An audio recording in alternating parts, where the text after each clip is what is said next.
ओम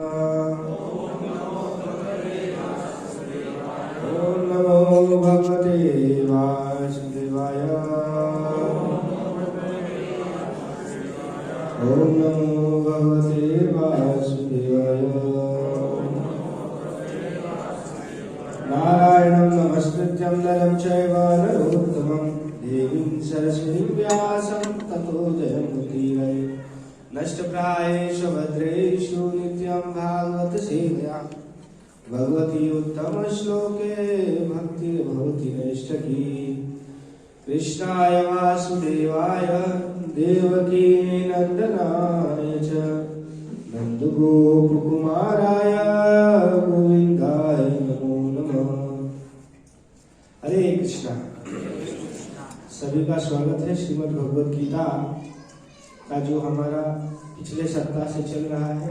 कौन से विषयों की चर्चा भगवान ने भगवद गीता में की है, समस्या और उसका समाधान, ये सब चर्चाएं भगवान ने गीता में की है।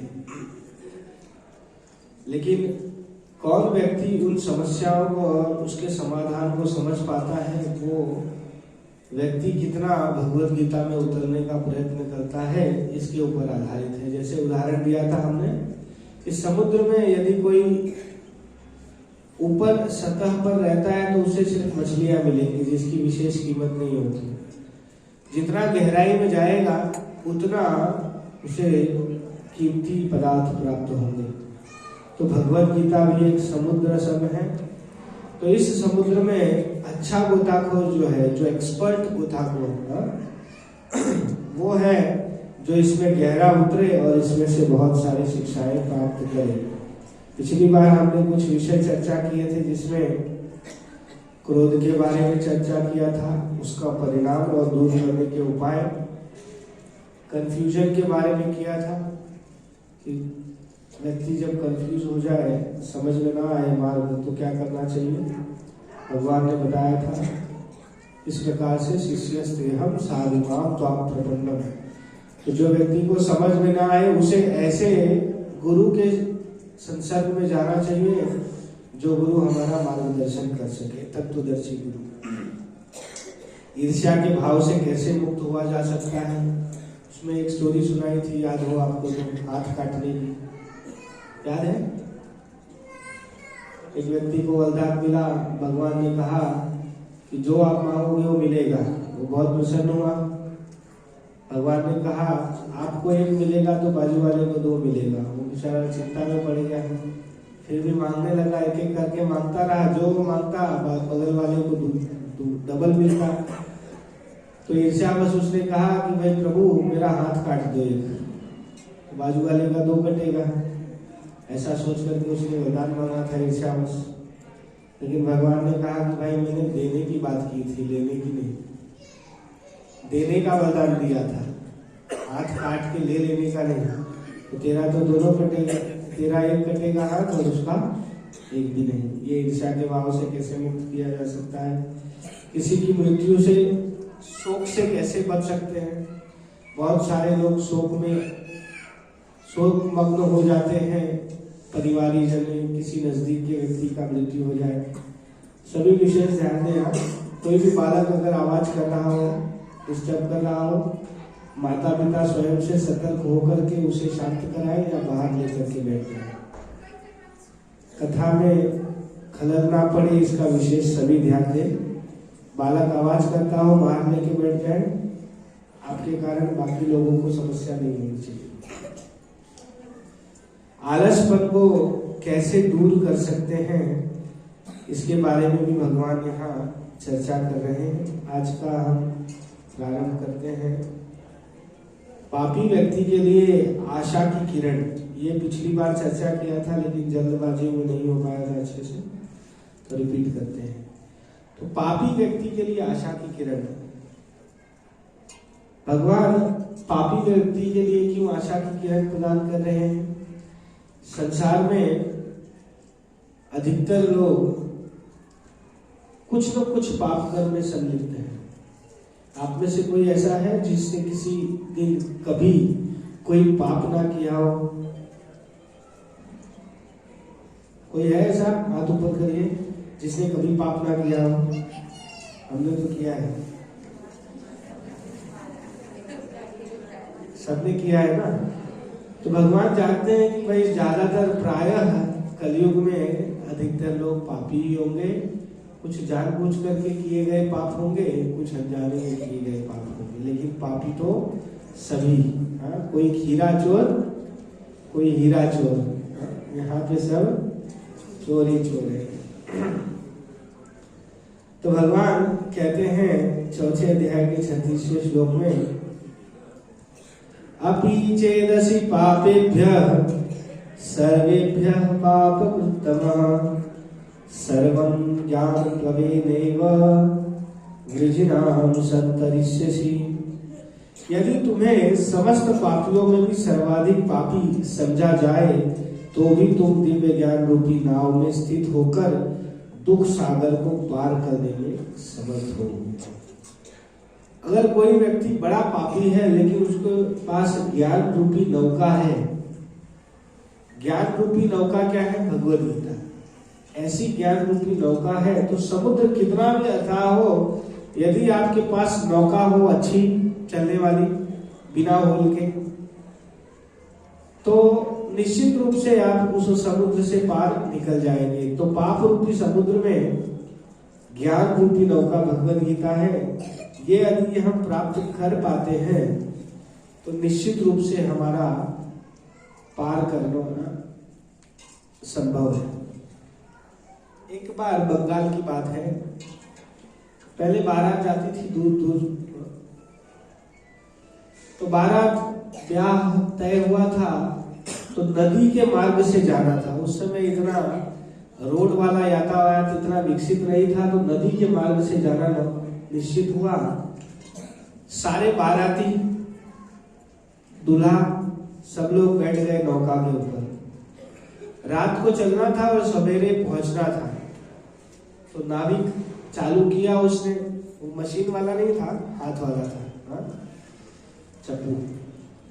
तो हाथ से पूरी रात भर वो चलाता रहा। सवेरा जब हुआ, सब लोग, रात्रि का समय था, सब सो गए। लेकिन अब ये तो सो नहीं सकता था, नौका चलाने वाला चालक तो सो नहीं सकता था। चालक चलाता रहा और बाकी सब जो यात्री थे, बाराती थे, बाकी सबको ही सो गया। सवेरा जब हुआ तो सबने देखा कि भाई जहां से चले थे वहीं के वहीं पड़े हैं। जिस तट से शुरुआत की थी वहीं चल पहुंचे हैं। सब लोग चालक को चिल्लाने लगे, नौका चलाने वाले को, कि भाई तुमने पूरी रात चलाया ही नहीं। वो सबकी कसम खाए, माता की, पिता की, देवी की, देवताओं की, सबकी कसम खा लिया उसने। पूरी रात मैंने भरसक मेहनत करके नौका चलाया है। तो बोले हुआ क्या? पूरी रात नौका चली है, फिर भी हम वहीं के वहीं क्यों हैं? तो एक समझदार व्यक्ति था उसमें, बाराती में होते कुछ समझदार लोग, तो उन्होंने तलाश करना प्रारंभ किया। तलाश किया तो पता चला नाविक ने नौका तो चलाई थी, लेकिन जो एंकर होता है ना, जो तट पर लगाने के लिए एंकर यूज करते हैं, क्या बोलते हैं उसको? एंकर इंग्लिश में बोलते हैं लंगर। लंगर शब्द पंजाब में मतलब लंगर मतलब भंडारा। तो लंगर उसने निकाला ही नहीं था, पूरी रात चलाया लेकिन लंगर निकाला नहीं। तो ज्ञान रूपी नौका पे हम सवार तो होंगे, लेकिन यदि लंगर नहीं निकाला, लंगर निकालने का अर्थ क्या है? कि कई बार हमारी पूर्व धारणाएं होती है। पूर्व धारणाएं कैसी? कई बार हम लोग यहाँ वहाँ प्रचार करने के लिए जाते रहते हैं, तो बड़े सारे नए नए लोग मिलते हैं। जो पहचानते हैं वो तो समझते हैं, जो नहीं पहचानते वो अपना ज्ञान बखानना चालू करते हैं और खूब ज्ञान देंगे, उपदेश देंगे। कभी कभी लगता है कि भाई उपदेश तो मैंने दे रहा था, इन्होंने ही उपदेश दे दिया, कोई बात नहीं, हम सुन लेते हैं। तो ज्ञान तो हर कोई उपदेश देने के लिए प्रारंभ करता है, लेकिन क्या सच में उस व्यक्ति को संपूर्ण ज्ञान है, वो भी देखना पड़ेगा। तो बात उठी कि लंगर कैसे उठाया जाए। पूर्व की धारणाएं बांध करके व्यक्ति ज्ञान ग्रहण करने जब बैठता है, जैसे आप मान के यहाँ बैठो कि भाई कि भगवत गीता ग्रंथ सर्वश्रेष्ठ नहीं है, आप ऐसा मान के पूर्व धारणा मान के बैठोगे। अब हम कितने भी शास्त्र के प्रमाण आपको उद्धृत कर दें, भगवान के, शिव जी के, शंकराचार्य के, सबके श्लोक बता दे, यदि आप पूर्व धारणा से ग्रस्त हैं, पूर्व धारणा मतलब समझते, प्री असम्पशंस, पहले ही आपने कंफर्म कर लिया है कि भाई नहीं ये बात गलत है, तो आप किसी भी प्रकार से मानने को तैयार नहीं रहेंगे। हाँ, साड़ा परनाला उठे ना उठे, पंजाबी में कहावत है। तो उसमें गांव वाले सब इकट्ठा हुए, एक व्यक्ति ने क्या किया, कई बार लोग बरसात का पानी निकालने के लिए विचित्र विचित्र जुगाड़ करते हैं। छत का बरसात का पानी निकालने के लिए एक व्यक्ति ने क्या किया कि भाई इतना लंबा पानी के पाइप का खर्चा कौन करे, नीचे तक उतारे। उसने क्या किया, सीधा छत से बड़ा सा पाइप निकाल करके सीधा छोड़ दिया हवा में। अब जब बरसात होए तो ऊपर उसके छत से पूरी धार, एकदम ऐसी मोटी धार रोड के बीचों बीच गिरे, रोड में खड्डा होने लगा। एक ही जगह पानी जब सतत गिरता है तो वहाँ इतना भी मजबूत हो, शिला पर पड़े निशान, रसरी आवत जात के शिला पर पड़े निशान। बार बार रस्सी आएगी जाएगी तो क्या होगा, पत्थर भी हो उसको काट देगा। वैसे ही पानी की बूंद या धार लगातार एक ही स्थान पर गिरता है तो खड्डा हो जाता है। तो सारे गांव वाले कंप्लेन करने लगे सरपंच को। सरपंच ने मीटिंग बुलाई, मीटिंग बुलाया गया, सबने उस व्यक्ति को समझाया कि भाई देखो, आपने पाइप ऐसा थोड़ा सा लंबा किया है, उससे अच्छा नीचे की ओर मोड़ के थोड़ा और ऐड कर दोगे उसमें, तो सीधा जमीन पे पानी आ जाएगा, रोड पे समस्या नहीं होगी, बाकी लोगों को भी, गांव वालों को। सबने बड़े अच्छी से समझाया, समझा करके उसने कहा, व्यक्ति ने ठीक है, बढ़िया है, समझ गया, मैं सब समझ गया। और बाद में दूसरे दिन गया, जैसा था पाइप वैसे ही रहने दिया, कुछ परिवर्तन नहीं किया। सारे गांव वाले इकट्ठा होकर बोले, भाई मीटिंग में तो नक्की हुआ था कि आपने पाइप लंबा करके नीचे उतार देना है, तो आपने सहमति भी दिखाई दी थी, हाँ? तो फिर अभी क्यों ऐसा?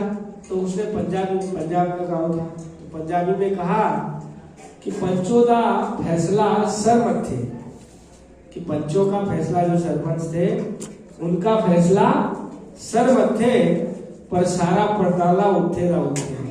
हमारा जो परनाला, ऊपर वाला पाइप होता है, तो वहीं के वहीं रहेगा। तो कुछ ऐसे जड़ प्रकृति के लोग होते हैं जिनको कितनी भी प्रार्थना की जाए, आज्ञा की जाए, समझाया जाए, श्लोक का प्रमाण दिया जाए, शास्त्रों का प्रमाण दिया जाए, लेकिन उनके पेट का पानी हिलता नहीं है। तो ऐसे जो पूर्व धारणाओं से जो ग्रसित लोग हैं, ऐसे लोगों का परिवर्तन करना बड़ा कठिन है। तो ऐसे लोगों की यात्रा जहां से चलती है वहीं के वहीं ठहर के ठहर रुकी रहती है। क्यों? क्योंकि उनका जो पूर्व अभ्यास का या पूर्व धारणाओं का जो लंगर है वो लगा हुआ है नीचे रेत में। इसीलिए क्या है, नौका कभी आगे बढ़ेगी नहीं बढ़ेगी। तो साधक को यदि साधन मार्ग में, भक्ति मार्ग में आगे बढ़ना है तो उसको अपना लंगर नीचे से उठाना पड़ेगा। साधु भक्त वैष्णव लोग शास्त्रों का प्रमाण देकर के हमको समझाते हैं, तो उसके अनुसार हमारे जीवन में परिवर्तन भी लाना होगा। सिर्फ सुन लिया और बढ़िया से, वाह बहुत बड़ा बढ़िया प्रवचन था, तारीफ कर दी, सुन करके बाहर निकले, बाहर निकल करके साड़ा परनाला उठेगा, ऐसे फिर कोई फायदा ऐसे ऐसे जो लोग होते हैं ना, साड़ा पलटाना उठते वाले, मतलब हम कोई कितना भी समझाए हम परिवर्तन नहीं लाएंगे, ऐसे लोग सालों साल लगे रहते हैं भक्ति मार्ग में या कोई भी मार्ग में, उनके जीवन में कोई खास परिवर्तन दिखता नहीं। बस समय व्यतीत होता है, जो थोड़ा बहुत लाभ हो जाए सत्संग का और नाम का, इतना होता है। बाकी अगर स्वयं के जीवन में कोई परिवर्तन नहीं, लंगर वहीं का वहीं, तो नौका कभी आगे बढ़ेगी नहीं। तो भगवान यहाँ कह रहे हैं कि सर्वम ज्ञान प्लवेनेव विजिनाम सत्यरिष्यसि, जो अज्ञान रूपी सागर है उसको पार करने के लिए ज्ञान रूपी नौका हमें प्रदान कर रहे हैं। पापी से पापी व्यक्ति वो ज्ञान रूपी नौका पे चढ़ जाए तो निश्चित रूप से उसका निस्तार होना संभव है। आगे 37वें श्लोक में चौथे अध्याय के भगवान कहते हैं, यथा धमसी समिद्धो अग्नि भस्मसात् कुरुते अर्जुन, ज्ञानाग्नि सर्वकर्माणि भस्मसात् कुरुते यथा।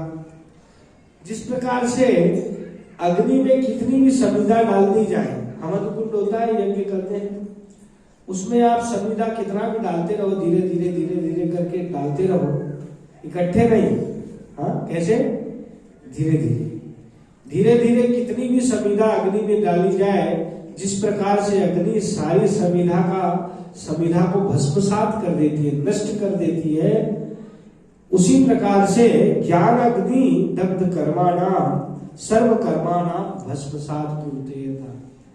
तो जो ज्ञान रूपी अग्नि है, भगवद गीता का जो ज्ञान रूपी अग्नि है, वो सारे प्रकार के पाप कर्मों का नाश करने में सक्षम है। कितने भी प्रकार हमने कैसे भी पाप किए हो, तो उसको नाश करने के लिए सक्षम है। तब कोई ऐसा करे कि भाई भक्ति कर रहा है तो सोच रहा है ज्ञान ग्रहण कर रहा हूं, भक्ति भी कर रहा हूं, तो पाप नाश हो रहा है, और फिर अगले दिन पाप कर सकता हूं मैं। हाँ, और ऐसा करने से कोई लाभ नहीं होगा। एक उदाहरण भी दिया था पिछले सप्ताह, याद है आपको? कन्फेस करते हैं ना क्रिश्चियन लोग जाके चर्च में, पूरे हफ्ते में पाप करते हैं, संडे को जाकर के चर्च में कन्फेस करते हैं कि हे प्रभु हमें क्षमा करिए जो भी हमने पाप कर्म किए। कर दिया क्षमा भगवान ने, क्षमा मांगने से फिर मंडे से वापस चालू करते वही कार्य करना जो पहले किया था। तो ऐसा करने से ये क्या है? हाथी स्नान के समान है। हाथी स्नान कोई काम का नहीं है। आगे कहते हैं भगवान, ब्रह्मण्यादाय कर्माणि संगम त्यक्त्वा करोति यः लिप्यते न स पापेन पद्मपत्रम इवाम्भसा। जैसे कमल का पत्र होता है, कमल का पत्ता पानी में होता है, लेकिन पानी का उसे स्पर्श नहीं होता है। उसके ऊपर पानी जब गिरे तो पानी तुरंत लुढ़क के नीचे चला जाता है। तो जो व्यक्ति कर्म फलों को परमेश्वर को समर्पित करके आसक्ति रहित होकर अपना कर्म करता है, वह पाप कर्मों से उसी प्रकार अप्रभावित रहता है जिस प्रकार कमल पत्र जल से अस्पृश्य रहता है। आसक्ति रहित होकर के अपने कर्म फलों को भगवान को समर्पित करना चाहिए। कई लोगों को देखो, ये श्लोक सबको याद हो गया है, कर्मण्येवाह अधिकारस्ते। किसकी कृपा? बी.आर. चोपड़ा जी की कृपा है। वो भागो महाभारत में डाल दिया था उन्होंने, कर्मण्य बी.आर. चोपड़ा ही ना। कर्मण्येवाह अधिकारस्ते सबको याद है। तो कई बार हम लोग फैक्ट्री में जाते हैं तो लोग बोलते हैं कि भाई हमारा ये भी तो कर्म योगी है, हम भी कर्म योगी हैं, हम कोई साधारण योगी नहीं है, कर्म योगी है। तो भगवान ने कर्म योगी किसको घोषित किया भगवत गीता से पहले, वो तो समझ लो भाई। अपने आप को कर्म योगी घोषित कर दिया, लेकिन जो भगवत गीता के प्रणेता है, जहां से ये शब्द आपको प्राप्त हुआ है कर्म योग, उनसे तो जानो कि वो क्या कह रहे हैं। कर्म योगी कौन है? कर्म वो योगी वो व्यक्ति है जो अपने कर्म फलों से आसक्ति रहित होकर के भगवान को समर्पित करता है, वो वास्तविक कर्म योगी है। अब अपने आप का अवलोकन कर ले कि हम कैसे कर्मयोगी हैं। हाँ, तन मन धन सब कुछ तेरा, प्रभु सब कुछ है तेरा। आती गाते ना, तन मन धन सब कुछ तेरा, प्रभु सब कुछ है तेरा। पहले क्या कहा? तन मन धन सब कुछ है तेरा। फिर आगे क्या कहते हैं? पर चेकबुक है मेरा। मन में सोचते हैं धन प्रभु का है और चेकबुक मेरा है, साइन मैं करूंगा तभी वो धन निकलेगा। तो जब धन प्रभु का है तो भाई प्रभु की सेवा में तो कभी समर्पित करो। कितना किया समर्पण? कभी किया? शास्त्र तो यहाँ तक कहते हैं, अब ऐसा कहेंगे तो लोगों को लगेगा भाई कि मंदिर में दान संग्रह करने के लिए ऐसा कहा जा रहा है। नहीं, शास्त्र में ये नियम है। अपने आय की 50% आमदनी, 50% यदि आप भगवत सेवा में लगाते हैं तब आप वास्तविक में कर्मयोगी, अन्यथा नहीं। अब इस मापदंड पे कितने लोग खरे उतरते हैं, अपने आप का अवलोकन कर लीजिए। 50% कोला बेचा श्रीधर चैतन्य महाप्रभु के भक्त थे। क्या बेचते थे वो? कोला मीन्स वो केले के पत्ता, केले के पत्ते पे पहले भोजन किया करते थे लोग। तो केले के पत्ता और केले का जो फूल होता है वो, और केले का फल, तो वो ये चीजें बेचा करते थे। ज्यादातर केले के पत्ते बेचा करते थे, फल तो महंगा होता है। तो उनकी आमदनी कितनी थी? 50 पैसे। कितने? उसमें से 25 पैसा गंगा मैया की सेवा में लगाते थे। ये वास्तविक कर्मयोगी हुआ। बताइए हम में से कितने लोग इस मार्ग पर खड़े उतर रहे हैं इस धरातल पे? इसीलिए हम में से कोई कर्मयोगी कोई होगा भाई, हमको नहीं पता, लेकिन हमें तो आज तक कोई दिखा नहीं। भगवत गीता में आगे भगवान कह रहे हैं, अपि चेत सुदुराचारो भजते माम अनन्य भाग साधुरेव समन्तव्य सम्यक व्यवसितो हि स। पापी व्यक्ति के बारे में भगवान बता रहे हैं कि ऐसा व्यक्ति, अपि चेत सुदुराचारो, दुराचार मतलब छोटा पापी, सुदुराचारो मतलब बड़ा पापी, सब कुछ करने वाला। अभिचेत सुदुराचारो भजते माम अनन्यभाग। दुराचारी से दुराचारी व्यक्ति है, लेकिन यदि भगवान का भजन करता है, कौन कह रहा है? श्री कृष्ण कह रहे हैं, भजते माम अनन्यभाग साधुरेव समन्तव्य। उस व्यक्ति को क्या, कैसा मानो? साधु मानो। भले दुष्कर्मों में लगा हो, लेकिन यदि निष्ठा पूर्वक मेरा भजन कर रहा हो तो हमें उसको दोषारोपण नहीं करना चाहिए। लेकिन आज समाज की परिस्थिति कैसी है? अपने कितना भी प्रकार के पाप कर्मों में संलिप्त हो, अगर कोई साधु कुछ दुराचार करते दिख गया तो सारा समाज उस पर टूट पड़ता है। क्यों टूट पड़ता है भाई? जो दुराचार उसने साधु वेश में किया वो तो आप रोज कर रहे हो।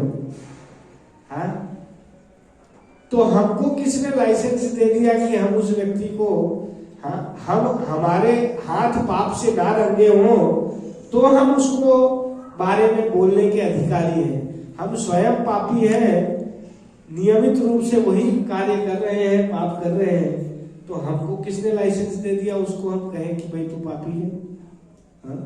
वो तो यदि अगर भगवान के भजन में भी लगा हुआ है तो निश्चित रूप से वो पापों से मुक्त होकर के आगे चल के सारे पाप कर्म बंद हो जाएंगे उसके। लेकिन हमारी परिस्थिति क्या है?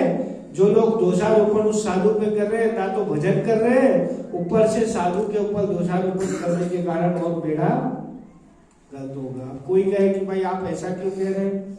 जो पाप कर रहा है उसको तो कहना पड़ेगा निश्चित रूप से, लेकिन क्या हम अधिकारी हैं कहने का? वो भी तो देखना पड़ेगा। जैसे कोर्ट में जज होता है,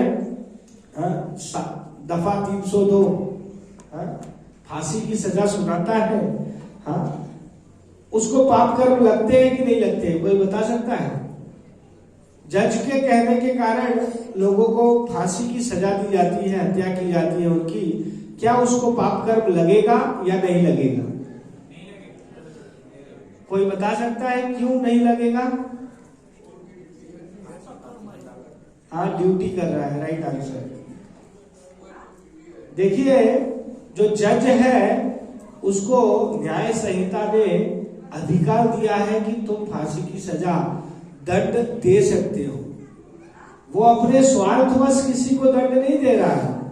मनु संहिता के अनुसार जो व्यक्ति पाप कर्मों में संलिप्त है, किसी ने किसी की हत्या कर दी, यदि उसको दंड दे दिया जाए तो उस जन्म में ही उसका सब समाप्त हो जाता है कर्म, अगले जन्म उसका खराब नहीं होता है, इसलिए उसको प्राण के बदले प्राण दंड दे करके समाप्त कर दिया जाता है कार्य, उसका कोटा जो है समाप्त कर दिया जाता है। वास्तविकता में जज ने उसके ऊपर कृपा की है, अपराध नहीं किया है।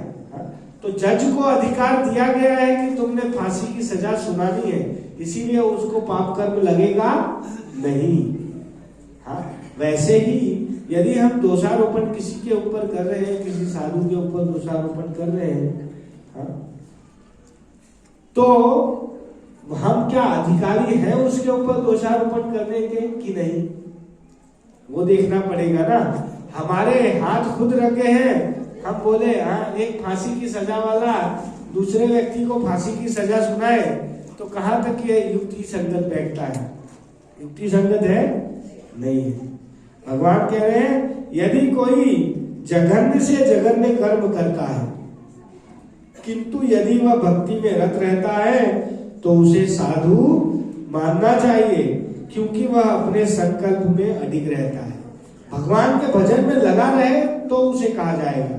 आगे तात्पर्य में प्रभुपाद कहते हैं कि इस बात को समझ करके साधु को ऐसा नहीं मान लेना चाहिए कि भाई मैं पाप करता रहूं और लोग मुझे साधु ही मानते रहे। ये एक्सीडेंटल फॉल डाउन के बारे में कहा गया है। एक्सीडेंटल फॉल डाउन मतलब अकस्मात किसी का पतन हो गया।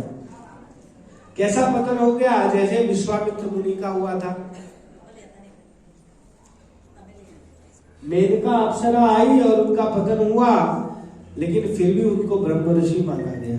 हाँ, विश्वामित्र मुनि, वो अकस्मात पतन था, एक्सीडेंटल फॉल डाउन। हाँ, बाद में वो जागे और फिर से अपनी साधना में लग गए। ऐसा कोई एक्सीडेंटल फॉल डाउन होता है तो व्यक्ति का मान्य किया जा सकता है। हाँ, लेकिन वही एक्सीडेंटल फॉल डाउन बार बार रिपीट होता है। बुद्धि पूर्वक अगर कोई साधु पाप कर्मों में संलग्न होता है तो वो दुराचारी माना जाएगा, उसको भगवान सजा देंगे। हम क्यों दोषी बने? हाँ, अगर वो अपराध से मुक्त होकर के, पापों से मुक्त करके भजन कर ले जाएगा और हमने दोषारोपण किया होगा तो हमको जरूर अपराध लग जाएगा। इसीलिए इस मामले में सावधान रहना चाहिए। आगे कहते हैं भगवान, सर्वधर्मान् परित्यज्य मामेकं शरणं व्रज अहं त्वं सर्व पापेभ्यो मोक्षयिष्यामि मा चुज। भगवान कह रहे हैं सभी प्रकार के उपधर्म का परित्याग करो, मेरी शरण में आओ, मैं तुम्हें सभी पापों से मुक्त कर दूंगा। अर्जुन भयभीत हो रहे थे कि मैं इतने सारे लोगों का वध करूंगा तो मुझे पाप लगेगा। भगवान कह रहे हैं कि भाई तुम्हें पाप नहीं लगेगा, अगर तुम मेरे शरणागत हो जाओगे तो तुम्हें निश्चित रूप से पाप नहीं लगेगा। अब अगला विषय ये हुआ कौन सा? पापी व्यक्ति के लिए आशा की किरण। अब भूलना और याद करने की शक्ति कहां से आती है, इसके बारे में भगवान भगवद गीता में बता रहे हैं। सर्वस्वचाहं हृदि सन्निविष्टो मत्तः स्मृति ज्ञान अपोहनं च वेदेषु सर्वैर् अहमेव वेद्यो वेदांत कृत वेद विदेह चाहम्। क्या कह रहे भगवान? सर्वस्व चाहम हृदय सन्निविष्टो, सभी के हृदयों में मैं निवास करता हूँ। परमात्मा रूप में भगवान हर जीवात्मा के हृदय में विराजमान है। हर एक, अगर हम किसी के प्रति द्वेष भाव, ईर्ष्या भाव, कुभाव रखते हैं, हाँ, तो वो परमात्मा देख रहे हैं। हाँ, इसीलिए पाप हमें लगता है, इसीलिए किसी के प्रति हम ऐसा दुर्भाव रखना नहीं चाहिए। सर्वस्व चाहं हृदि सन्निविष्टो मत्तः स्मृति ज्ञान अपोहनं च, मेरे ही क्षमता से, मेरी ही शक्ति से लोगों को याद करने और भूलने की शक्ति आती है, भगवान कह रहे हैं। अब प्रश्न उठता है, याद करने की शक्ति तो काम की है, एग्जाम में जाते हैं याद ना रहे तो फिर क्या लिखेंगे? तो याद करने की शक्ति तो काम की है, भूलने की शक्ति किस काम की है? कोई बता सकता है भूलने की शक्ति किस काम की? भूलने से तो बड़ा समस्या होता है। भोले भाले भूलने वाले भक्त बहुत सारे होते हैं। हाँ, उनको आप अभी आज्ञा कुछ बताओ कि आपने ये करना है, 10 मिनट बाद भूल जाएंगे। हाँ, आपने ऐसा कहा था, आपको भी कंफ्यूज कर देंगे कि आपने कहा था कि नहीं कहा था। हाँ? तो ऐसा भूलने की क्षमता काम कहाँ आती है? जैसे आपने हमारे जीवन में, पूर्व जीवन में हमने बड़े सारे कष्ट भी भोगे होंगे। किसी निकट परिवारी जनों की मृत्यु हुई होगी, वो हमारे लिए बड़ा दुखदाई रहा होगा। वो अगर हम भूले नहीं तो क्या हम जीवन जी पाएंगे? व्यवस्थित रूप से बताइए। आपका कोई निकटतम व्यक्ति मृत्यु प्राप्त किया होगा, उस दिन की संध्या का समय या रात्रि का समय आप स्मरण करिए। वो जो दुख आपके हृदय में हुआ होगा, वो दुख यदि आप भूलते नहीं हैं तो क्या हम जीवन जी पाएंगे बरोबर से? इसीलिए भूलने की शक्ति की भी आवश्यकता है। तो भगवान कह रहे हैं कि याद करने और भूलने की शक्ति मुझसे ही आती है। वेदेश सर्वे रहमेव वेद्यो, वेदों में यदि कुछ जानने योग्य है तो वो कौन है? भगवान। वेदेश सर्वे रहमेव वेद्यो वेदांत कृत वेद विदेह चाहम। वेदांत की रचयिता कौन है? कृष्ण। और उसको ही, कृष्ण को ही समझने के लिए वेदों का मूल तात्पर्य है। लोभ का परिणाम, लोभी बहुत सारे संसार में लोग होते हैं। चमड़ी जाए पर दमड़ी ना जाए। एक कथा आती है, एक व्यक्ति थे, सेठ, बड़े धनी थे, लेकिन बस उनका हाल यही था, चमड़ी जाए पर दमड़ी ना जाए। तो वाराणसी में रहा करते थे। गंगा स्नान में लोग जाते हैं, विशेष रूप से जब सोमवती अमावस्या होती है तो बहुत सारे लोग जाते हैं। बहुत पुण्य का लाभ होता है ना स्नान करने, तो सब लोग जाया करते थे। तो एक ब्राह्मण जी हर रोज जाया करते थे स्नान करने गंगा के। हर रोज उनको बुलाते थे, चलिए साथ में चलिए। हर रोज वो मना करते थे। हाँ? क्यों मना करते थे? इसलिए कि यदि गंगा स्नान करने जाऊंगा तो कहीं दक्षिणा ना देनी पड़ जाए। अब वाराणसी में घाट जितने हैं उतने पंडा है, स्नान करने जाओगे आप दक्षिणा मांगेंगे। तो बेचारे भय आक्रांत रहते थे कि अगर मैं जाऊंगा तो मुझसे दक्षिणा मांग लेंगे ब्राह्मण, नहीं जाते थे। तो एक बार सोमवती अमावस्या आई। सोमवती अमावस्या आई तो ब्राह्मण जो जा रहे थे उन्होंने बड़ा आग्रह किया कि भाई आज तो आपको स्नान करना ही चाहिए, और किसी दिन नहीं किया भले ठीक है, लेकिन आज तो निश्चित रूप से करिए क्योंकि आज सोमवती अमावस्या। तो वो बोले कि नहीं मैं नहीं करना चाहता। तो वो चले गए ब्राह्मण, और ये सेठ जी सोचे कि स्नान तो करना चाहिए, पुण्य का लाभ होता है, लेकिन मैं स्नान भी करूंगा और दक्षिणा भी नहीं दूंगा, एक ऐसी युक्ति सोचता हूं।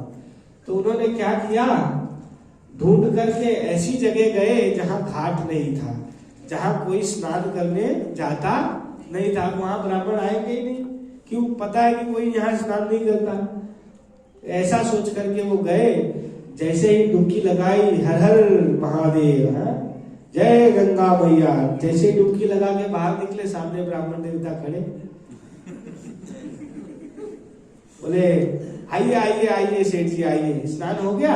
अच्छा हो गया, आइए आइए संकल्प कीजिए, लीजिए हाथ अंजलि, यहाँ पानी लीजिए। पानी लिया। बोले संकल्प करिए कि आप मुझे कुछ दक्षिणा देंगे। नहीं नहीं, बोले संकल्प नहीं करेंगे, हमें नहीं दक्षिणा देना है। ब्राह्मण देव ने बड़ा आग्रह किया। उन्होंने कहा ठीक है, मैंने अभी कुछ लाया नहीं है दक्षिणा, आप मेरे घर आके ले लेना, संकल्प कर लेता हूँ। उन्होंने संकल्प कर लिया कि भाई आपको मैं कुछ दक्षिणा दूंगा। अब वो चले गए सेठ जी। अब मन में सोच रहे हैं कि मैंने संकल्प तो कर दिया, मैंने कौन सा एड्रेस बताया कि मेरा घर इधर है, तो ब्राह्मण आ जाएंगे मेरे यहाँ लेने। एड्रेस ही नहीं पता है उनको, घर का पता ही नहीं है। चले गए खुश होकर के, वहां स्नान भी हो गया, संकल्प भी हो गया, बिना दक्षिणा के, दक्षिणा भी नहीं देनी पड़ी। चले गए घर पहुंचे, घर में दरवाजा बंद करके अंदर बैठे तो दरवाजा खटखटाया। एक जन ने, बेटे ने दरवाजा खोला, देखा तो ब्राह्मण खड़े हैं बाहर। तो बेटे ब्राह्मण देवता से पूछा कि भाई बोलिए बोले आपके पिताजी अभी अभी गंगा स्नान करके आए हैं, उन्होंने संकल्प किया था मुझे कुछ दक्षिणा देने का। बोले अच्छा, रुकिए मैं पूछ के आता हूँ। गए अंदर, बोले पिताजी ब्राह्मण देवता आए हैं, आपने संकल्प किया है ना दान देने का, वो लेने आए। अरे अच्छा, मैंने तो एड्रेस बताया नहीं था, वो कहाँ से आ गए? अच्छा एक काम करो, जाओ बोलो बीमार है, बहुत बीमार है। तो बोल दिया जाकर के लड़के ने बीमार है। तो ब्राह्मण देवता बोलते हैं अरे मैं वैद्य भी हूँ, तो साइड बिजनेस है मेरा, ब्राह्मण का कार्य है, मेन कार्य तो वैद्य का ही है, जो भी आपके पिताजी की बीमारी मैं ठीक कर दूंगा, जाओ बता के आओ। गए अंदर, पिताजी को बताया कि भाई वो वैद्य भी है। अच्छा एक काम करो, जाओ बोलो पिताजी चल बसे। तो गए, बेटा बाहर जाके बोला अरे क्या बताए ब्राह्मण जी, इतने बीमार थे पिताजी कि उनका शरीर ही छूट गया, मर गए। अच्छा तो अंतिम क्रिया का भी कॉन्ट्रैक्ट में लेता हूँ, सारा कुछ आपके यहाँ उपलब्ध हो जाएगा, सब जितना भी सब सामान लगता है सब कुछ मैं ले आऊंगा और आपका पिताजी का बढ़िया से अंतिम क्रिया कर दूंगा। बेटा जाके फिर अंदर बताया पिताजी को। बोले पिताजी वो तो ऐसा कह रहे हैं कि मैं अंतिम क्रिया भी करता हूँ। बोले भाई ये ब्राह्मण पीछा छोड़ नहीं रहा है। बोले ठीक है, बोले ले आओ जाओ। सब कुछ लेकर के आ गए, वो ठाठड़ी क्या बोलते हैं, लेकर के आ गए, उसपे सुला उला दिया बढ़िया से एकदम, कफन बफन डाल दिया, फूल माला वगैरह।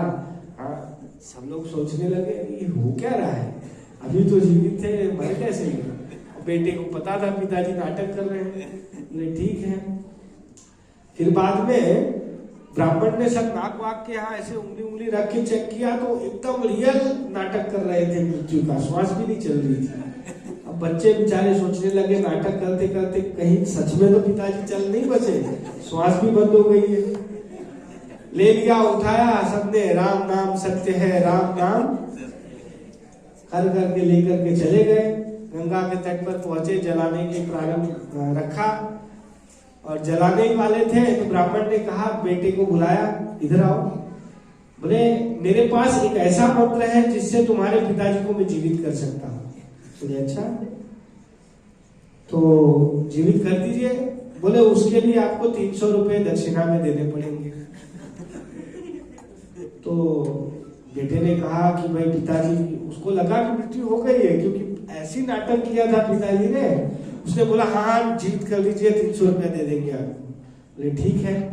वो ब्राह्मण देवता गए और वो सेठ जी के कान में बोला कि मैंने आपको जो आपने संकल्प किया था दक्षिणा का उससे मुक्त किया।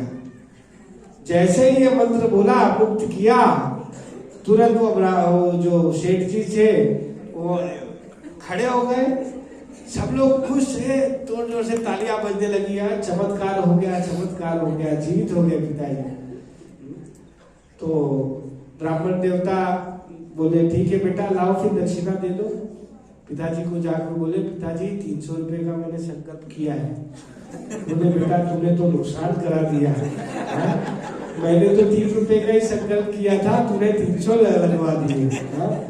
तो ऐसे वो वास्तविक में ब्राह्मण भगवान ही आए थे। भगवान उस व्यक्ति की कंजूसी पे रीझ गए थे। इतना कंजूस व्यक्ति कि मरने को तैयार लेकिन एक दबड़ी निकालने को तैयार नहीं।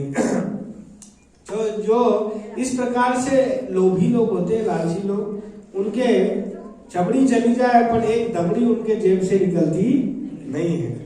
ऐसे लोगों का कल्याण बड़ा मुश्किल होता है। आगे शांति पाने का तरीका भगवान बता रहे हैं, किस प्रकार से हम शांति प्राप्त कर सकते हैं।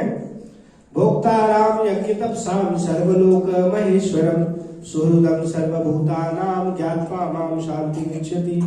भगवान कह रहे हैं मुझे समस्त यज्ञों तथा तपस्याओं का परम भोक्ता, समस्त लोकों तथा देवताओं का परमेश्वर एवं समस्त जीवों का उपकारी एवं हितैषी जानकर मेरे भावनामृत से पूर्ण पुरुष भौतिक दुखों से शांति लाभ करता है। शांति प्राप्त करने के लिए संसार में बड़ा लोग प्रयत्न करते हैं, लेकिन वास्तविक शांति का पीस फॉर्मूला भगवान ने भगवत गीता में बताया है कि भगवान को सभी यज्ञों का भोक्ता माने, सभी तपस्याओं का भोक्ता माने, सभी लोगों का ईश्वर माने और सभी का सुहृद मित्र माने, तो क्या होगा? ऐसा जानने से ज्ञात्वा माम शांति पृच्छति, ऐसे व्यक्ति को शांति प्राप्त हो सकती है।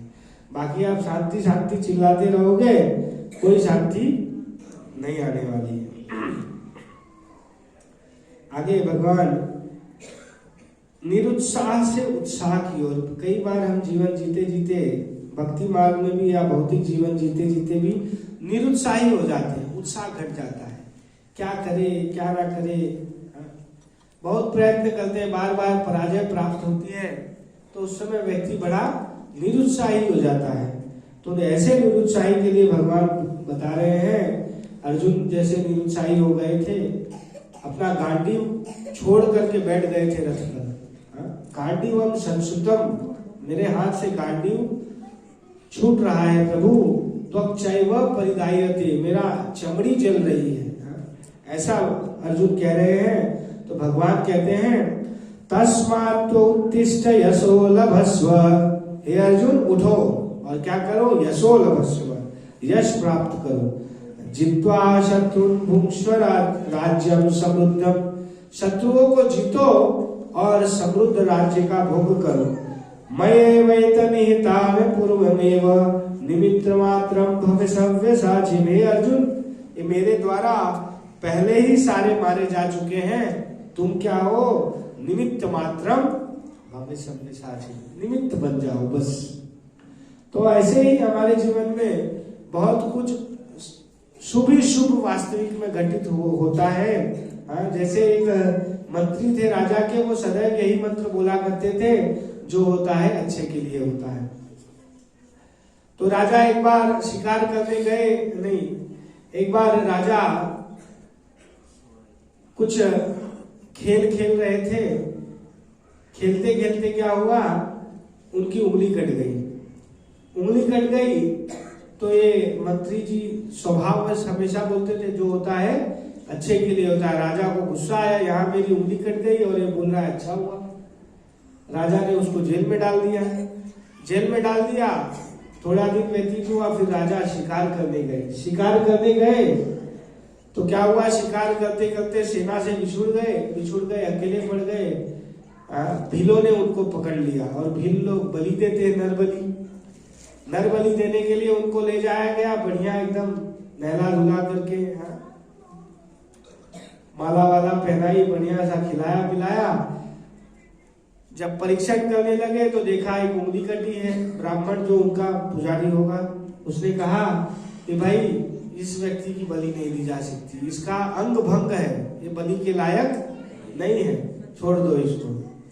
तब राजा को लगा कि यार जो होता है अच्छे के लिए होता है, मेरी उंगली नहीं कटी होती तो आज मेरा गला कटा होता है। तो जाकर के तुरंत मंत्री को मुक्त किया। मंत्री को मुक्त किया तो मंत्री ने कहा क्या हुआ राजन, बोला ऐसा ऐसा हुआ, इसलिए मुझे लगा तुम्हारी बात सत्य थी। तो बोले लेकिन मेरे मामले में ठीक है, तुम्हारे बारे में कैसे सत्य हुई? तुम तो जेल में पड़ गए इसके कारण, तुम्हारे साथ कैसे अच्छा हुआ? तो मंत्री ने कहा कि अगर मैं जेल में नहीं होता तो आपके साथ होता शिकार में, और मेरा अंग भंग नहीं था तो आपको छोड़ देते, लेकिन मेरा बलि अवश्य दे देते। तो इसीलिए हमारे जीवन में जो भी घटनाएं हैं भगवान ने हमारे लिए संजो रखी है, वो अच्छाई है। हमें तात्कालिक रूप से लग सकता है कि ये मेरे लिए बड़ा दुर्दयी है। जैसे छोटा बालक होता है, माता पिता कान पकड़ करके उसे बिठा करके पढ़ाते हैं, बैठ पढ़। विचित्र विचित्र बच्चे नाटक करते हैं। हमारे एक संबंधी थे, उनका बालक था, तो जैसे ही पढ़ने बैठता उसको टॉयलेट आ जाती और 10-10 मिनट में जाता है। 10-10 मिनट में पिताजी को बोलता, छोटा था तभी, बोलता कि पिताजी मुझे टॉयलेट जाना है। तो उसके पिताजी भी समझते कि एक बहाना ही मार रहा है, लेकिन क्या करे, अब पढ़ ही नहीं रहा है, तो उसको भेज देते थे, बार बार जाते रहता था। तो ऐसे बच्चे उद्दंडता करते हैं तो माता पिता क्या करते हैं, दंड देकर के उनको बिठाते, पढ़। उस समय बालक को अच्छा लगता है? नहीं लगता है ना। लेकिन फिर भी पढ़ता है तो क्या होता है, आगे चल के उसके श्रेयस्कर होता है। तो उदाहरण आता है शास्त्रों में, किसी को फोड़ी हो जाए तो माता डॉक्टर के पास ले जा करके उस फोड़ी फुंसी जो होता है उसको काट करके या जोर से दबा करके उसके अंदर का जो मवाद है, पस है, वो निकालते हैं। तो वो निकालते हैं तब उस समय वो बालक माता को भी लात मारता है, डॉक्टर को भी लात मारता है, लेकिन फिर भी डॉक्टर को उसका पस निकालते हैं। माता भी सहयोग करती है डॉक्टर को, पैर पकड़ के रखती है टाइट से कि निकालो इसका पस। बालक को अच्छा लगता है? नहीं लगता है, लेकिन पस निकल जाए तब बाद में बालक को अच्छा लगता है, उसका स्वास्थ्य ठीक हो जाता है। तो उसी प्रकार से जीवन में कई बार हमें परीक्षाएं आए, कष्ट आए, तो ये समझना चाहिए भगवान हमारे माता पिता है ना, माता पिता हमारा पस निकाल रहे हैं, गंदगी निकाल रहे हैं हमारी, जिसके कारण हमें कष्ट लग रहा है, लेकिन ये कष्ट हमारे लिए निश्चित रूप से अच्छा होगा।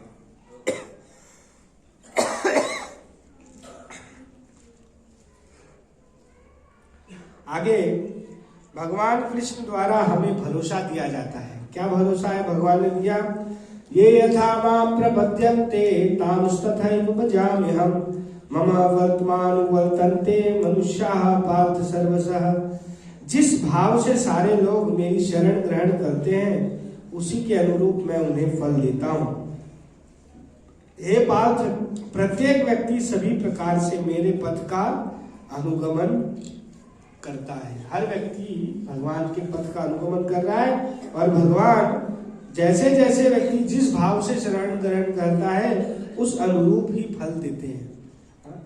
तो कई बार जैसे महाआरती होती है जगन्नाथ रथ यात्रा के समय, तो जो लोग महाआरती करने वाले सदस्य हैं उनको कुछ डोनेशन देना होता है, तो वो लोग उनके लिए अलग से कुछ भोजन प्रसाद का आयोजन किया जाता है। तो कई बार लोग आक्षेप करते हैं कि भाई ऐसा अलग अलग आयोजन क्यों कर रहे हैं आप।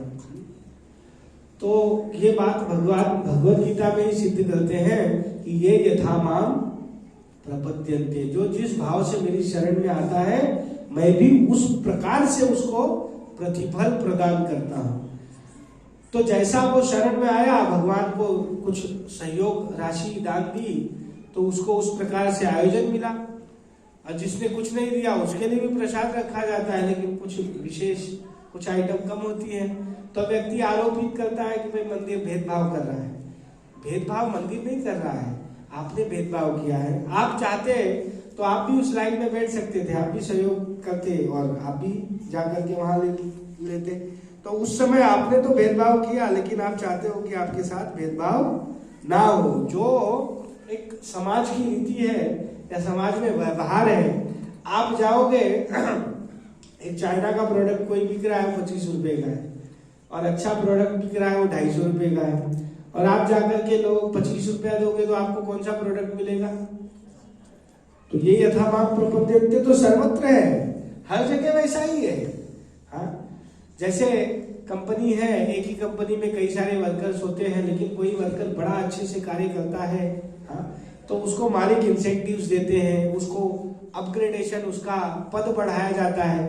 तो अब कोई कहे कि भाई बाकी जो वर्कर हैं उनसे आप भेदभाव कर रहे हैं, उसने उतनी कुर्बानी दी है, उतना कष्ट प्राप्त किया है, रात्रि को जागरण करके भी उसने कार्य किया है, इसलिए उसको उतना पदोन्नति दिया जा रहा है। ये कोई भेदभाव नहीं है, उस व्यक्ति की पात्रता के अनुसार उसको भेंट प्राप्त हुई है, इसीलिए ये आरोपण नहीं करना चाहिए।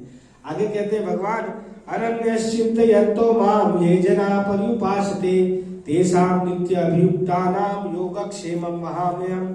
भगवान कह रहे हैं, किंतु जो लोग अनन्य भाव से मेरे दिव्य स्वरूप का ध्यान करते हुए निरंतर मेरी पूजा करते हैं, उनकी जो कुछ आवश्यकताएं होती हैं उन्हें मैं पूरा करता हूँ, और जो कुछ उनके पास होता है उसकी रक्षा करता हूँ। एक गीता पांडा नाम के भक्त थे, उनका नियम था कि हर रोज गीता का अध्ययन करना।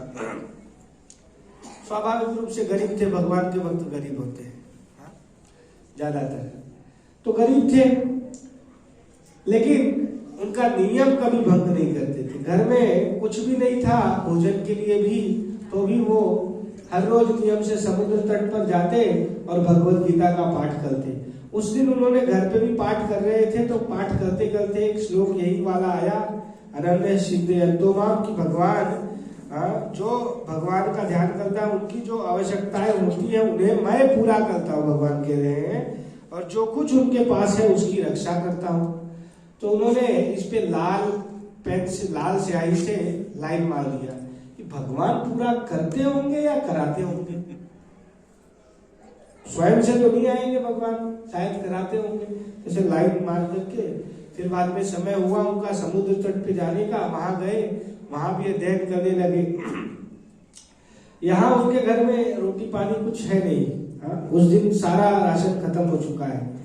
तो दो बालक बड़ा भारी सा वजन, गुड़, घी, तेल, आटा, दाल, चावल, जो भी सामग्री रसोई में लगती है, सब कुछ एकदम बड़े से टोकरे में पहले लोग उठाया करते थे। तो उठा करके लेके आए। ब्राह्मणी जो माता थी, उनकी पत्नी, उन्होंने पूछा, बेटा किसने भेजा है? बोले आपके पति ने भेजा। अच्छा, बोले मुझे तो बताया नहीं। चलो कोई बात नहीं, रख दो अंदर। दोनों बालक अंदर गए, सारा सामान अच्छे से सजा के रख दिया। और माता ने कहा कि अभी तुम लोग इतनी दूर से आए हो, उठा करके रुको, मैं भोजन बनाती हूँ, तुम जो भोजन करके जाना। तो बालकों ने कहा कि माता, उसमें से जो एक श्याम वर्ण का बालक था, उसने कहा कि मेरा जीभ कटा हुआ है, मैं खा नहीं सकता, इसीलिए माता क्षमा करिए, हम आपका भोजन नहीं करेंगे, हम जाते हैं। तो चले गए। और माता को बड़ा मन में रोष आया कि अरे, एक तो पहले इतना बोझा लटका दिया इन बालकों पे, छोटे छोटे, मेरे पति ने, उनको इतनी समझ में नहीं आई कि इतने से बालक क्या इतना बोझा उठा सकेंगे, फिर भी लाद दिया इनके ऊपर। और दूसरी बात, इनकी जीभ भी कटी हुई थी। तो बालक से पूछा भी था माता ने कि ये जीभ किसने काटी? बोले आपके पति ने। तो माता ने कहा, अच्छा, इतनी दुष्टता कैसे कर दी इन्होंने? गए, चले गए बालक, इन्होंने भोजन वगैरह बनाया। गीता पांडा जो थे वो आए, शाम के समय में आए, घर में देखा, आपके घर में पूरा खाली हो, शाम को आओ तो पूरा भरा हो, तो कैसा लगेगा? आश्चर्यचकित हो गए कि अरे, इतना सारा सामग्री कहाँ से आया? पत्नी से पूछा, भाई कहाँ से आया?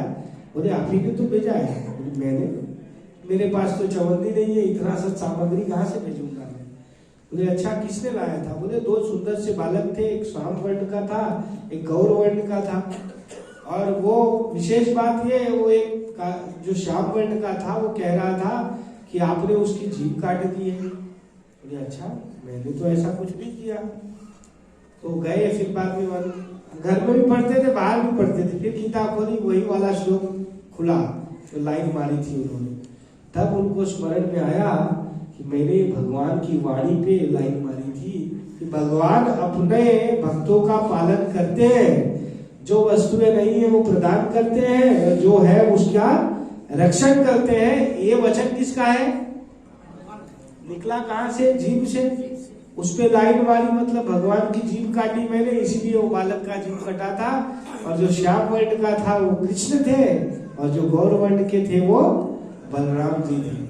दोनों ने इतना भार उठा करके लाए। भगवान ने दिखाया कि योगक्षेमम वहाम्यहम्, भगवान योगक्षेम वहन करते हैं। हाँ, वो LIC ने भी ये कॉपी मारा है, योगक्षेमम वहाम्यहम्। बाकी ये वास्तविक में शब्द किसका है? भगवान ही वास्तविक में समर्थवान है सभी योगक्षेम का वहन करने के लिए। आगे, डिप्रेशन बहुत बड़ी समस्या है। आजकल इंडिया में भी साइकेट्रिस्ट बढ़ रहे हैं। अमेरिका में हर तीसरा व्यक्ति साइकेट्रिस्ट के पास जाता है, मतलब एक साइकेट्रिस्ट भी दूसरे साइकेट्रिस्ट के पास जाता है, समझ रहे? तो इतना डिप्रेशन के शिकार हैं लोग। कभी आपने देखा कि कुत्ता सुसाइड किया, छत पे चढ़ा गया और जोर से जंप मारा, मर गया? क्यों? बड़ा डिप्रेशन में था। कुत्ते को देखा कभी डिप्रेशन में? गोलियां खाते हुए कभी गाय भैंस को देखा? वो मनुष्य बुद्धिमान है, वो डिप्रेशन का शिकार हो जाता है। तो हमसे तो अच्छे पशु है बेचारे। वो कभी नींद की गोली देखा? कभी डॉक्टर के यहाँ जाते मेडिकल स्टोर पे कि भाई नींद की गोली दो? लेकिन मनुष्य नींद की गोली खरीद के नींद लाने के लिए गोली खाता है। हाँ? कुत्ते को देखो ऐसे ही रोड पर पड़ जाता है, थोड़े समय में सो जाता है। तो डिप्रेशन का शिकार मनुष्य होते हैं। तो भगवान डिप्रेशन वालों को कह रहे हैं, हाँ, दूसरे अध्याय के 30वें श्लोक में, क्लेब्यमासमगम पार्थ नैतत्वयुपपद्यते शूद्रम हृदय दौर्बल्यम त्यक्तोत्तिष्ठ परंतप। हे पृथापुत्र, इस हीन नपुंसकता को प्राप्त मत हो, यह तुम्हें शोभा नहीं देता। नपुंसकता, नपुंसकता मतलब क्रियाहीन हो जाना, ये नपुंसकता है। जो व्यक्ति डिप्रेस्ड हो जाता है, क्रियावान नहीं रहता, उसे व्यक्ति को नपुंसक कहा जाएगा। हे शत्रुओं के दमन करता, हृदय की शुद्ध दुर्बलता को त्याग दो और युद्ध के लिए खड़े हो, ऐसा भगवान कह रहे हैं।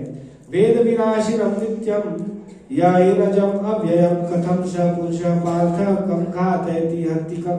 हे पार्थ, जो व्यक्ति यह जानता है कि आत्मा विनाशी, अजन्मा, शाश्वत तथा अव्यय है, वह भला किसी को कैसे मार सकता है या मरवा सकता है। भगवान कह रहे हैं कि तुम उठो, युद्ध करो। कोई जो जानता है कि आत्मा विनाशी हो, किसी को नहीं मार सकता। तो एक बार बॉम्बे में एक साइको किलर था। साइको मतलब पागल लोग होते हैं ना, वो हर रोज क्या करता है, एक हत्या करता है। पुलिस ढूंढ ढूंढ करके थक गई, लेकिन पता नहीं कर पा रही थी कि कौन है ये हत्यारा।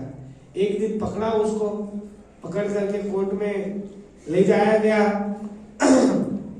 कोर्ट में जब ले जाया गया तो जज ने पूछा, भाई तुम क्यों मारते हो, तुमको कुछ कहना है? तो जाकर के कहता है कि भगवत गीता में भगवान श्री कृष्ण कहते हैं, वाशांसि जीर्णानि यथा विहाय नवानि गृह्णाति नरोपराणि तथा शरीरानि विहाय जीर्णानि अन्यानि संयाति नवानि देहि। बोलते हैं, वो बोल रहा है जज को कि भगवान कह रहे हैं भगवत गीता में कि शरीर वस्त्र है, ये वस्त्र पुराना हो जाता है तो फटता है, और फटता है तो जो जीवात्मा है उसको नया शरीर प्राप्त होता है। तो ये सब लोग जो बीमार थे, बूढ़े थे, वो लोगों को मैंने मार दिया, उनका पुराना वस्त्र फाड़ दिया, नया वस्त्र उनको प्रदान हो जाएगा। तो मैंने इसमें क्या गलत किया है? तो ऐसे भी लोग होते हैं भगवत गीता का उपयोग करने वाले। आगे कह रहे हैं भगवान, मात्रा स्पर्शास्तु कौन्तेय शीत उष्ण सुख दुख दागमापायनो नित्य ताम तितिक्षस्व भारत। ये स्पर्श के कारण ही व्यक्ति को सुख और दुख अनुभव होता है। स्पर्श के कारण वही ठंडा पानी गर्मियों में बड़ा आनंददायक होता है, और वही ठंडा पानी सर्दियों में कैसा लगता है? छूते ही करंट लगता है। यहाँ तो कम लगता है, बाकी आप और नॉर्थ में चले जाओ।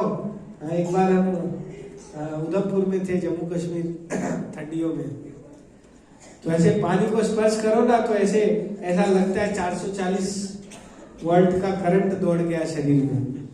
और विशेष रूप से लाइट की समस्या कभी कभी आती है वहां, तो उस दिन हीटर नहीं चल रहे थे, गीजर, और मंगल आरती में जाना था। सभी भक्त वहां जो रहते थे उनको तो आदत थी, वो नहा लिए, और हम तो पहली बार गए थे, ठंड का समय था, गीजर बंद। अब हम देख रहे हैं, सब लोग को देखा नहाते हुए, देख करके हमको भी कभी आ रही है, तो नहा रहे हैं।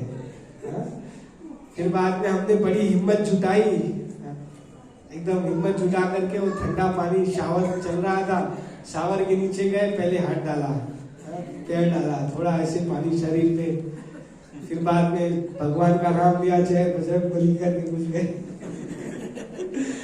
ठीक है, तो स्पर्श के कारण ही व्यक्ति को सुख दुख का अनुभव होता है। तो स्पर्श ही व्यक्ति सुख दुख का कारण है। भगवान कहते हैं, आप आगमा अपायनो नित्य, ये जो सुख दुख है ये आने जाने वाले हैं। तो व्यक्ति कैसे इसको सह सकता है, इसको कैसे पार कर सकता है? ताम तितिक्षस्व भारत, उसको सहन करना चाहिए।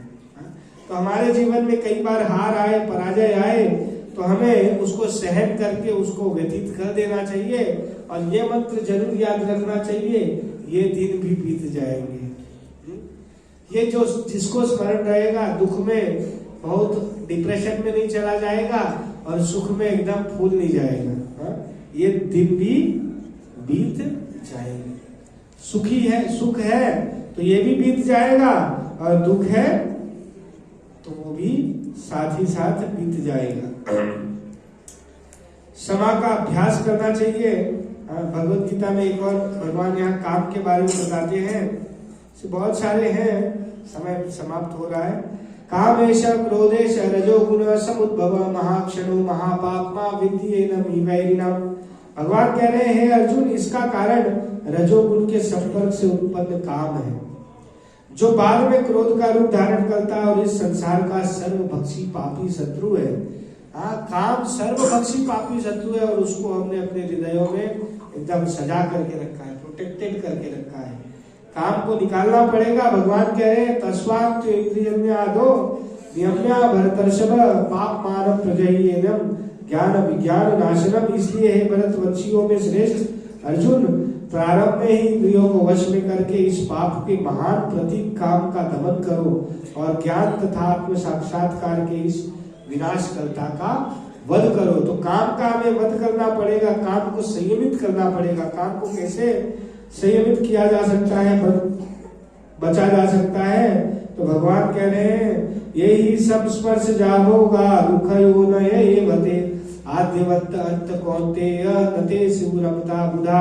जो बुद्धिमान व्यक्ति है वो समझता है कि काम का सुख जो है आद्यवंत अंत कौन्तेय, उसका शुरुआत है और अंत भी है, समाप्त भी हो जाता है। बुद्धिमान मनुष्य दुख के कारणों में भाग नहीं लेता, वो समझता है कि ये काम दुख का कारण है। जो भौतिक इंद्रियों के संसर्ग से उत्पन्न होते हैं, हे पुत्र ऐसे भोगों का आदि तथा अंत होता है, अतः चतुर व्यक्ति इनमें आनंद नहीं लेता। तो काम से मुक्त होना आवश्यक है। तो काम से मुक्त कैसे हुआ जा सकता है? भगवान के भक्ति से, प्रेम से। भगवान का नाम क्या है? मदन। काम का नाम क्या है? मदन। तो मदन जो है उसको संयमित करने के लिए क्या करना पड़ेगा? मदन मोहन की भक्ति करनी पड़ेगी। मदन मोहन कौन है? कृष्ण। मदन मोहन। एक बार कामदेव ने सोचा कि सबको मैंने वश में कर लिया है, सब कुछ संसार को काम के वशीभूत कर लिया है, लेकिन ये कृष्ण वश में नहीं आए कि कृष्ण को वश में करता हूं। भगवान रासलीला रचा रहे थे, वो जाकर के पास में पेड़ पर बैठ गया कामदेव। बैठ करके वो राह देख रहे हैं कि कब मैं कृष्ण को अपने बाणों से घायल कर दूं। बाण मतलब ऐसा नहीं भौतिक बाण की खून बहने लगेगा। काम के पास अलग अलग बाण है, मादन, आच्छादन।